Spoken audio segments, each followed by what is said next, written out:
Well, this brings us to the 7th visit, and I hope to hand you the master key to success before I finish, because my subject will lead you so near to the master key that you will be apt to recognize it.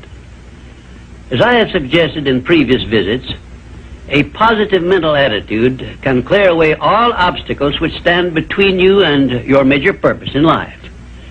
Because of the importance of the subject of our visit, I shall not only tell you that a positive mental attitude heads the entire list of the 12 great riches in life, but I am going to give you explicit instructions as to what you must do to keep your mind positive. In all the success books I have written, I have never suggested to my readers what they should do without clearly telling them how to do it. Are you ready? If you are ready, this visit may bring the most important change in your life you have ever experienced. 1. Learn to adjust yourself to other people's state of mind and difficulties so as to get along peacefully with them and to refrain from taking notice of trivial circumstances in your relations with other people by refusing to allow them to become controversial incidents. Great people always avoid small incidents of controversy when possible. 2. Establish for yourself a definite fixed system of conditioning your mind at the beginning of each day so you will keep it positive under all circumstances. 3. Learn the art of selling yourself to other people by indirection, such as asking leading questions which will bring out the sort of reactions from others which you desire. And do not permit yourself to be drawn into argument over unimportant subjects. 4. Adopt the habit of having a good hearty laugh every time you become irritated or angry, and it will help you if you begin each day with 1 minute of hearty laughing. This will change the chemistry of your brain and start you out with a positive mental attitude. However, you had better get out of sight when you take your laughing exercise. 5. Start each day with an expression of gratitude for all the adversities, defeats, failures you have experienced in the past, and search for the seed of an equivalent benefit these have yielded you through the passing of time. Then give thanks for the blessings you expect to receive during the day. 6. Learn to concentrate your attention on the can-do portion of all of your problems and desires and start action where you stand in carrying out this portion. No matter what may be your problem or your desire, there is always something you can do right now that will help you. Find out what this something is and do it. 7. Learn to transmute all unpleasant circumstances into immediate action which calls for a positive mental attitude, and make this a fixed habit. For example, when you are angry, switch your mind to some sort of action in connection with your hobby or your major purpose in life, and keep it busy with that subject for 5 minutes. 8. Recognize that every circumstance which influences your life, whether it is a pleasant or unpleasant circumstance, is grist for your mill of life, and so use it to make it pay you dividends in one form or another, remembering meanwhile that your strength grows out of your struggles. Follow this instruction and you will soon learn that there is no such thing as an unprofitable experience. 9. Look upon your life as a continuous process of education, of learning from all your experiences, good and bad, and be always on the alert for gains of wisdom which come to you a little at a time in both your pleasant and unpleasant experiences. 10. Make the world over to fit your own pattern if you choose, but begin with yourself in some sort of self-improvement which will make you more open-minded, patient, and generous in your relations with others. 11.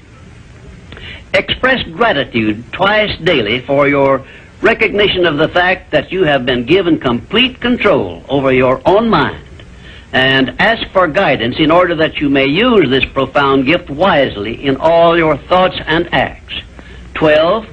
Go out of your way daily to comment enthusiastically on the good qualities of those with whom you live and work, but do not mention their negative qualities. Then observe with benefit to yourself how quickly others will begin to concentrate on your good qualities. Remember, I'm still talking about how to keep your mind positive. And 13, Accept all criticism of yourself as an occasion for self-examination to determine how much of it is justified, and you will be sure to make startling discoveries about yourself which will help you to the remainder of your life. 14. Do not accept from life or anyone else anything you do not desire. And remember that Mahatma Gandhi proved himself to be more powerful than the great British military forces by this simple method of passive resistance. 15. Remember always that there are two kinds of circumstances which cause you to worry. Those you can do something about, and those you can do nothing about. Nothing, that is, except to use passive resistance and refuse to permit them to worry you. 16. Keep your mind eternally engaged in thinking of that which you desire most, your major purpose in life, so no time will be left for you to waste on thinking of that which you do not want. And let me digress here while I tell you we are now rubbing elbows with the great master key of success this very moment. And 17, if you should ever be so unfortunate as to feel sorry for yourself, look around until you find someone who is worse off than yourself, and start where you stand to give him help. Make this procedure a habit, and you will witness one of the great miracles of life, because that which you do to or for another, you do to or for yourself. And 18, choose some person whom you consider to be the sort of person you would like to be. Then go to work and emulate that person in every way possible. Great people have always been hero worshippers, but they pick the right sort of people to emulate. 19, cultivate your tone of voice so that your words have a pleasing musical sound. And remember that the sound of your voice is an open window through which other people look into your very soul. It will be a profitable investment if you will get a tape recording machine and record samples of your voice daily while you practice the art of expressing yourself through a friendly sounding voice. If you are engaged in selling, this practice will quickly pay off in monetary dividends. 20, last but by no means the least, write out this sentence and paste it in a prominent place where you work and on a mirror where you see yourself in your home. Whatever the mind can conceive and believe, the mind can achieve. Remember also that you are the only person who can provide you with a positive mental attitude. What are you going to do about it? On your answer to this question rests your entire future.